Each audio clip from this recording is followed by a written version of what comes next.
owacho Justin Muturi owuok oko kendo dhi nyime gi mako amen kod jatend piny Kenya William Ruto.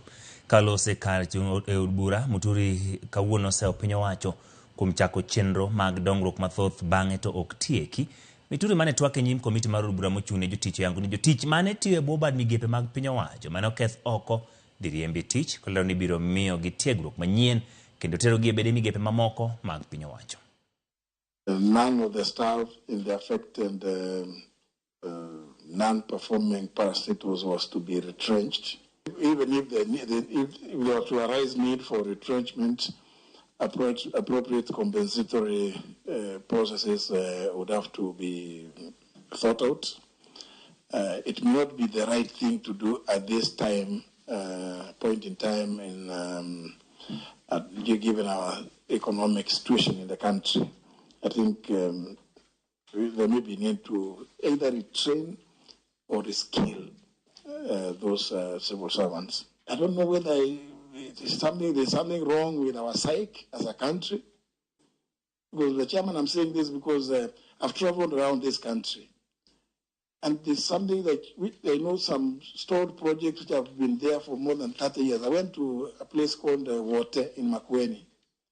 You find houses whose construction started more than 30 years ago. They are still stored.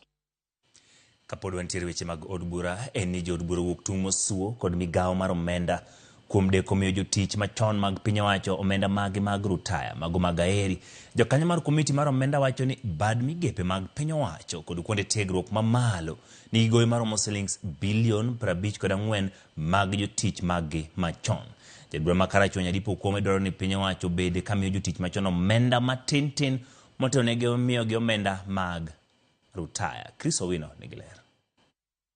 E nyim komiti mar od bura mochung'ne weche mag omenda, migawo mar omenda oyudore kinda kur gasumbi ewi deko mar omenda mag Aeri ne jotich machon mag sirkal.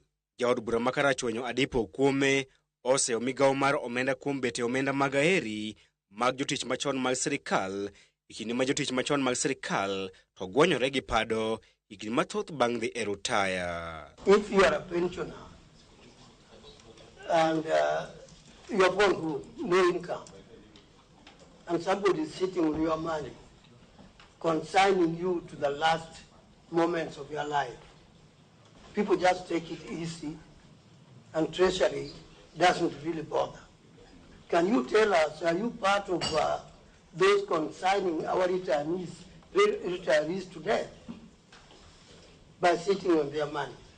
Because you are not doing anything to those who are sitting on this money. And are we really certain that, again, people when they retire, they will be able to, when you retire this month, you're able to get your pension the following month? Can you assure this committee? Adipo Okwamo kod jokanyo mamoko mag komiti mar omenda dwaro mondo jotich machon mag sirkal obed kayudo omenda matin kapod iloso omenda magi mag Aeri. E duoko margi, migawo mar omenda olano ne gigolo bilion 7 odiochieng' manyoro mar chulo jotich margi machon omenda mar Aeri madwe ka dwe. Currently, we don't have any arrears on the monthly, and that's why we are saying somebody will be transiting from one payroll to another one.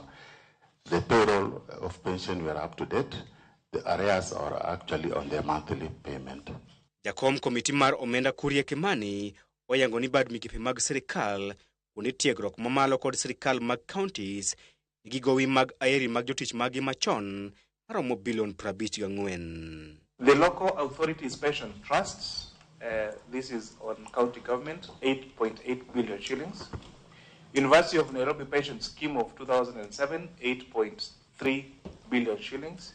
Local authorities provident fund, 6.8 billion. Moi Teaching and Referral Hospital, 4.7 million. Zoia Sugar, 329 million. Mumias Sugar, 306 million. Moi University, 287 million. National Water Conservation Pipeline, 237 million. South Nyanza Sugar Company, 227 million. Mumias Sugar, 179. Chemelil Sugar, 131 million.